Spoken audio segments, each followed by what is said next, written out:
Hey guys, so welcome back to Odate GH TV, and this is the Entertainment 360 show with me, Odate GH. Yeah, so today's updates, we are going to start it from the camp of Ayisha Modi and also OV. Yeah, so promising artist OV actually broke a high toast in the entertainment industry, the music industry, after granting an interview with blogger and also media personality NYDJ. And during that interview, she spilled a lot of facts, a lot of allegations, and also a lot of issues concerning why she went on a hiatus, and also her fallout from the Beam Nation group, or let me say the Beam Records, that's owned by Stonebwoy. And due to certain things that she said, Ayisha Modi is also carrying on a media tour, granting interviews to lots of people, starting the likes of Kofi TV, and also her recent interview with Kwekumenu actually said a lot of damning things about musician OV. But let me take you guys back a little bit for those of you who don't know. Yeah, so OV during the interview with NYDJ said that Ayisha Modi, or spilled a lot of interesting things about Ayisha Modi, saying that Ayisha Modi was not the one who actually introduced her to Stonebwoy, as reported in the media space. I mean, a lot of us thought that Ayisha Modi was one who introduced OV to Stonebwoy, or let me say the Beam Nation group, or the Beam Records. And Ayisha Modi actually was in the media space, she was peddling herself as the manager of Stonebwoy, because she is a staunch follower of Stonebwoy. She's a staunch fan of the Beam Nation brand. And at a point in a couple of years, 2-3 years ago, Ayisha Modi was all over. Everywhere you see Stonebwoy, you see Ayisha Modi and all this kind of stuff. So it was alleged that she was managing Stonebwoy. But then in the interview with that's OV's interview with NYDJ, she said that Ayisha Modi was not the one who introduced her, or she was not even a manager of Stonebwoy, as reported. Let me actually quote what she actually said in the interview. According to OV said that someone referred me to Ayisha Modi and said she was Stone's manager. So I texted her, and she even told me that I was very good and that she would take me to Stonebwoy, blah blah blah. I never heard from her again until I entered into the conversation talking about the MTN hitmaker. I also heard that she was there at the finale, but I didn't see her. I had never seen her before, and she wasn't backstage to talk to me. After a while, she got my sister's number and texted her. The day I was supposed to meet Stonebwoy, she appeared, so it looked like though she was the one who took me there. So then Black City posted my video, and then I realized that he was the actual manager. So Black City was the actual manager of Stonebwoy. And for those of you, or for those of us who know Stonebwoy, and also following her, we know Black City was the manager. Yeah, so let me continue. That woman is a liar. Stonebwoy told me that he doesn't know anything. He said he doesn't know about any managerial arrangement with Ayisha Modi. That's what OV actually said during the interview with NYDJ. And this brought a lot of controversies. A lot of people commented, a lot of people were sharing their views on the issue, that wow, we thought that Ayisha Modi introduced you to Stonebwoy, and also Ayisha Modi was actually having a managerial role in the Beam Nation brand and all that, not knowing she was just one of those people and all that. So this was what we knew. This was OV's side of the story. And as I said, she was a very promising artist, and she was actually signed to the Beam Nation Records, and she and actually Kelvin Boy, and we all know what happened. Or if you don't know what happened, these two artists actually fell off the record label. And OV's departure was quite on a sad note, where one day she just woke up and she received a text message that she has she's been sacked, or she's had to go off the label. And you could see that it really affected OV. Said that we didn't hear from her anymore. As I said earlier, she was a very promising, and she's actually a very promising artist, and we hope she has actually gone through that phase, and she's going to give us back-to-back tracks and all that. But then let me also give you guys what Ayisha Modi also had to say about the issue, because OV was the first person who granted the interview with NYDJ. And as I said earlier, Ayisha Modi is currently granting interviews, and the recent one was with Kweku Meno, and this is what Ayisha Modi also had to say. Ayisha Modi also said that it's rather unfortunate, OV said what she said, but then she is also coming to see her side of the story, and she said, "Don't come to me seeking help and later be ungrateful. The moment you do that, your fire will quench." And this is the interview that she actually had with Kweku Meno. Don't replace good with evil. She didn't offend me. She has offended God. After winning the MTN Hitmaker, she inboxed me herself. She was always sending me stuff to show to Stonebwoy. I did not mind her, but behind closed doors, I was working things out during the finale. I chartered a bus, organized BIM natives to go and cheer her on. We were the ones who voted massively for her, and as usual, as I said earlier, everywhere Stonebwoy's issue or Stonebwoy's face or Stonebwoy's brand is, Ayisha Modi is there. She's saying that she actually chartered a huge bus to gather BIM natives to go and support Ayisha Modi. Sorry, OV at the MTN Hitmaker finale. So when you do something, I confront you about it, there's nothing wrong with it. I took you to Stonebwoy, but you became very close to Black City.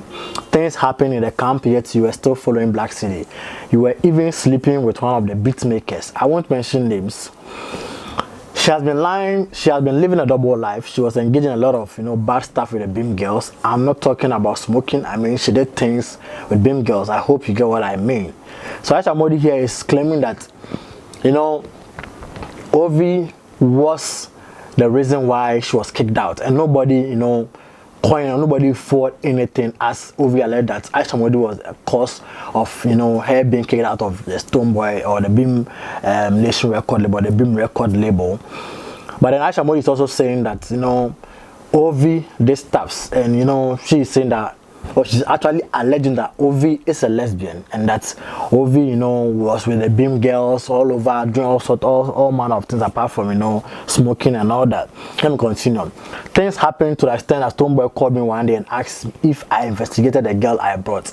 I called both the boys and the girls she was doing the things with, and they all confirmed. And people at radio stations started calling me to ask whether OV takes her bath before coming for interviews. They have complained that she often has this strong stench. I have reported the incident to her mother severally and all that. So very unfortunate, these things are now coming out, and you could see, or you could tell that if what Ayisha Modi is saying, then it means that OV actually shot herself in the foot. Let me continue. She also said that counting the several efforts Stonebwoy put in place just to make OV comfortable during her stay at the label, Ayisha recounted, what did Stonebwoy not do for her? Asked her. He even rented an apartment for her. I went to a shop with Stonebwoy, and he was picking out clothes that weren't Louisa's size. That's Louisa, Stonebwoy's wife. I asked, and he told me he was buying them for one of her daughters. In a few days' time, I saw Ovi rocking the clothes. In some pictures she shared on Instagram, I asked Stone if Ovi was the one he spent over $600 to buy clothes for, and he confirmed that yes. Yeah, so this is what Ayisha Modi, had to say, or Ayisha Modi's side of the story concerning what OV also said earlier with NYDJ. I'll be dropping the links to the various interviews in the comment section. I'll tag them there, or I'll put it in the description, so that if you have not watched, you can also go and watch and get a full grasp or grips of the story. So if you ask me, I will not be able to draw the line, but to both parties there is an iota of truth, and it's rather unfortunate. If something didn't happen in the camp, I don't think Stonebwoy would have sacked OV, because he willingly assessed the artist with the help of the management to sign the artist on. They did a song together. After the song made massive waves. And if OV was not a good artist, I don't think Stonebwoy would have signed her to the record label.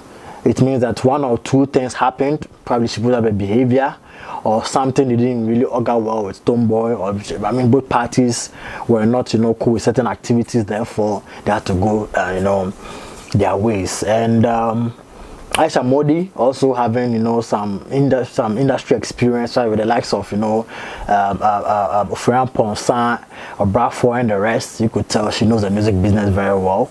And yes, there might be some friction here and there, but all in all, both parties have said their side of the story, and that's about it. Let me know your thoughts, comments, and opinion in the comment section below, and let's get interactive in there as well. Guys, let's get interactive. I want to know your side of the story so that we can continue with, you know, this particular issue. Whatever development that it has to do with OV and Ayisha Modi, you guys should bear in mind I'm going to really, you know, talk about it and also bring it to you guys as well. Now let's move straight from Ghana and dive into the foreign, you know, bits of the entertainment world. And this time around, if you have heard, Girls Trip 2 is that sequel is going to be shown, or it's going to be shot in Ghana. And if you all have been following the entertainment industry, you know that right now Ghana has been, you know, the gateway, or is the gateway in the world of entertainment. And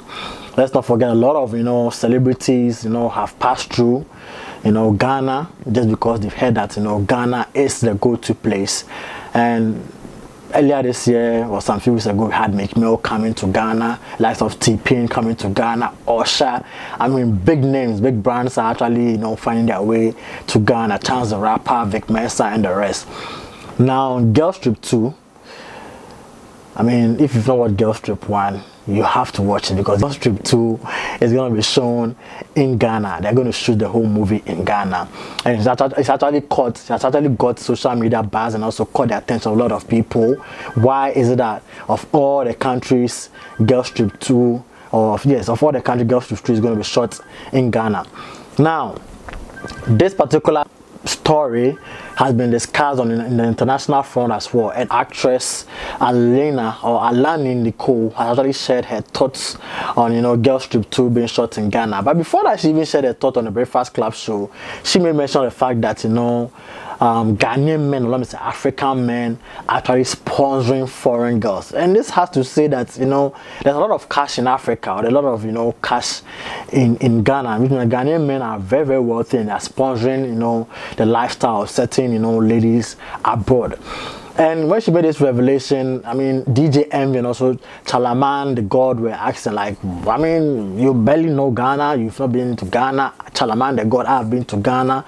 Why are you making this revelation that, you know, Africa, we all know Africa is, you know, a little bit deprived, and, you know, yeah, I mean, we know, I mean, at least the standard of living here in America or in abroad is quite on the higher side than in Africa. So why then do you say men in Africa are actually sponsoring the lifestyle of, you know, women in our parts of the world? On what basis are you saying that? And Alani Nicole said that, I mean, I have girls, I have girlfriends, I have friends who tell me that they are being sponsored, their lifestyle, their outfits, you know, whatever they do are being sponsored by Ghanaian men and also African men. And I'm not tripping at all. I mean, I really mean what I'm saying.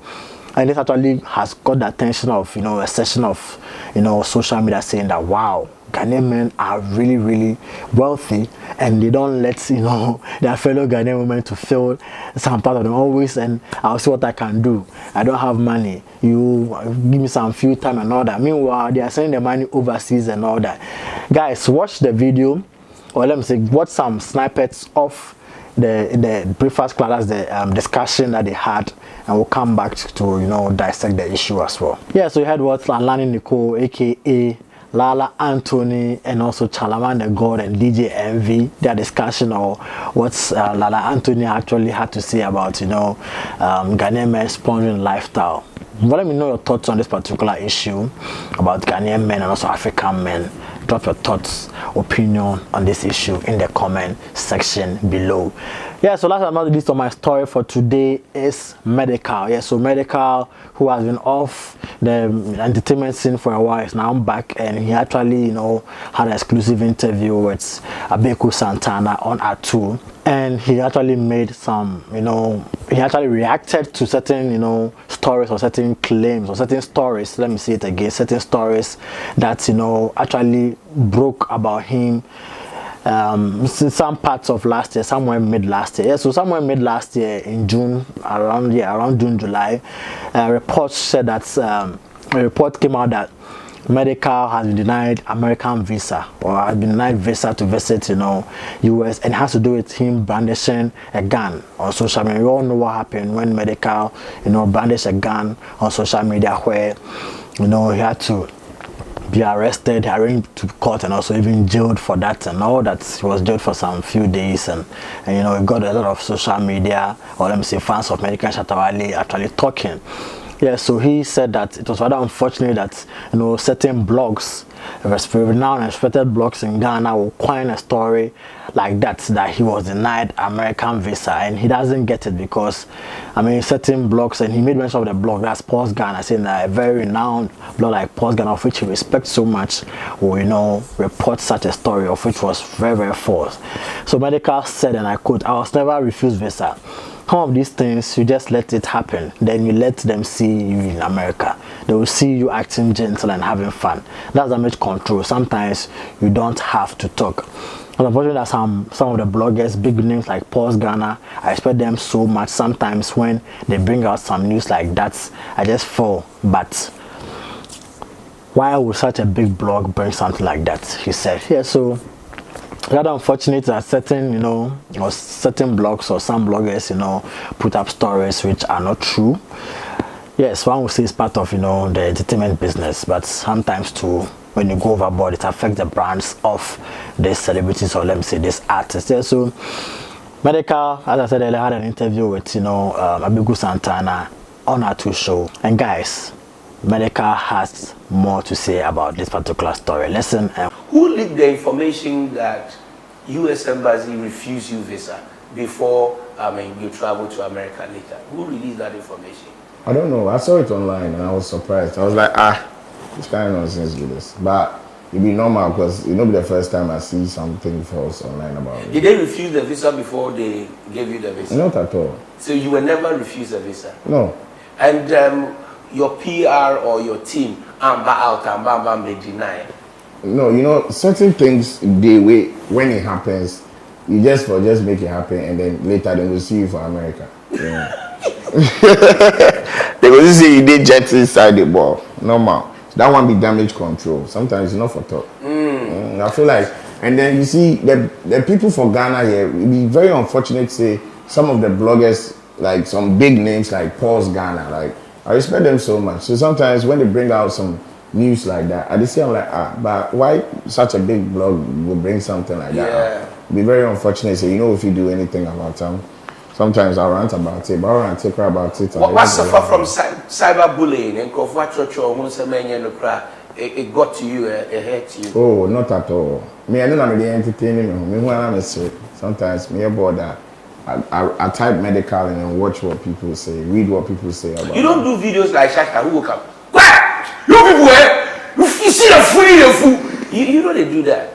Oh, sometimes when I go do this or this more indirectly, but yeah, I be shout out to there. They talk in mind. That be how everybody for the. Maybe how I was all kind of feel, but so then no hypocrisy. You understand? So I feel like standing man on me and normal. Showbiz is part of it. Yeah, so this is what Medical had to say about this issue with Abigu Santana. Let me hear your thoughts, comments, and opinion in the comment section below. Let's get interactive in there. Yeah, so all too soon we've come to the end of the Entertainment 360 show right here on NYDJ TV. Yeah, so if you have not subscribed to this channel, kindly subscribe by clicking on the subscribe button below, and also click on the bell icon right next to the subscribe button so that anytime I drop a new content, you'll be the first to be notified. Also, don't forget to also follow me on all social media platforms at Odate_cheat. I'll see you guys in the next video. It's peace.